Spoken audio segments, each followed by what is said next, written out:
Hello viewers, welcome to my channel பூங்குடிஸ் kitchen. இன்றைக்கி முருங்கைக்கீரையில் சாம்பார் எப்படி செய்கிறதுங்கிறத சொல்லி கொடுக்க போகிறேன்.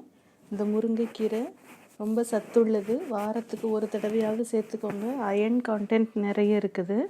இந்த மாதிரி 1 கப் முருங்கைக்கீரையை நல்லா ஆஞ்சு எடுத்து வச்சுருக்கிறேன். ஒரு அரை கப்பு துவரம்பருப்பை தனியாக கண்டெய்னர்லேயோ இல்லை குக்கர்லேயோ நம்ம வேக வச்சு எடுத்துக்கலாம். அரை கப் துவரம்பருப்பில் ஒரு 1/4 டீஸ்பூன் மஞ்சள் தூள் போட்டு 1 ட்ராப் ஆயில் விட்டு குக்கர்லேயோ இல்லை கண்டெய்னர்லேயோ வேக வச்சு எடுத்து வச்சுக்கோங்க. அதுக்கப்புறம் தாளிக்கிறதுக்கு 1 டீஸ்பூன் எண்ணெய், அரை டீஸ்பூன் கடுகு, 1 டீஸ்பூன் உளுந்தம்பருப்பு, 1/4 டீஸ்பூன் பெருங்காயம், 1/4 டீஸ்பூன் சீரகம், ஒரு 4-5 மிளகு, இதெல்லாம் ஒரு பிளேட்டில் எடுத்து வச்சுருக்கிறேன். அப்புறம் ஒரு வெங்காயத்தை பொடியாக கட் பண்ணி எடுத்துக்கோங்க. ஒரு 3-4 பூண்டு, ஒரு தக்காளி, இதெல்லாம் கட் பண்ணி வச்சுக்கோங்க.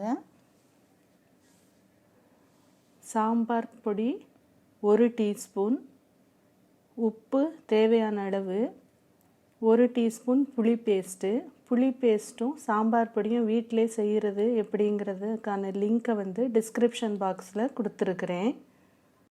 துவரம்பருப்பை வேக வச்சு எடுத்து வச்சுக்கோங்க.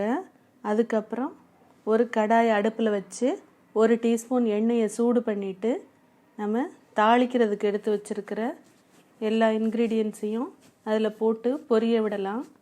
கடுகு, உளுந்தம்பருப்பு எல்லாம் பொரிஞ்சதுக்கப்புறம் கட் பண்ணி வச்சுருக்கிற வெங்காயம், தக்காளி, பூண்டு, இது 3ஐயும் போட்டு நல்லா வதக்குங்க.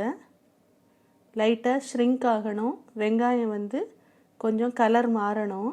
அந்த அளவுக்கு கொஞ்சம் நல்லா வதக்கிட்டு அதுக்கப்புறமாக நாம் கழுவிட்டு ஆஞ்சு வச்சுருக்கிற முருங்கைக்கீரையை இதோட போட்டு வதக்கணும். இப்போ பாருங்கள், கொஞ்சம் நல்லா வதங்கிருச்சு. வெங்காயம்லாம் கலர் மாறிடுச்சு. இப்போது முருங்கைக்கீரையும் போட்டு நல்லா வதக்குங்க. இந்த எண்ணெய் எல்லா கீரையிலையும் படணும். கீரை நல்லா ஷ்ரிங்க் ஆகணும். அந்த அளவுக்கு நல்லா வதக்கணும். பாருங்கள், கீரை ஃபுல்லாக வதங்கிருச்சு. இந்த மாதிரி வதக்குனதுக்கு அப்புறமாக நல்லா 1 டம்ளர் 1.5 டம்ளர் தண்ணியை விட்டு வேக வைக்கணும். எல்லா கீரையும் முங்குற அளவுக்கு நல்லா தண்ணியை விட்டு அது எல்லாத்தையும் ஒன்றா சேர்த்து வச்சு தண்ணியில் வேக வைங்க. மூடி வச்சு வேக வைக்கலாம். ஒரு 3 to 5 மினிட்ஸ் வரைக்கும் வேக வைக்கலாம்.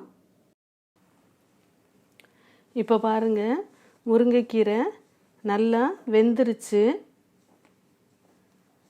இந்த மாதிரி நல்லா கலர் மாறி சாஃப்டாக வெந்ததுக்கு அப்புறமாக நம்ம சாம்பார் பொடி, உப்பு, புளி எல்லாத்தையும் போடலாம். வீட்டிலையே இந்த சாம்பார் பொடியும் புளி பேஸ்ட்டும் செய்கிறதுக்கான லிங்க்கை டிஸ்கிரிப்ஷன் பாக்ஸில் கொடுத்துருக்கேன். அப்படி புளி பேஸ்ட் இல்லைன்னா நீங்கள் புளியை ஜூஸாக கரைச்சி ஊற்றலாம். இது எல்லாத்தையும் சேர்த்து திரும்பியும் மூடி வச்சு ஒரு 2 மினிட்ஸ் வேக வைங்க. அப்போ தான் நல்லா கீரையில் இந்த உப்பு புளியெல்லாம் சாரும்.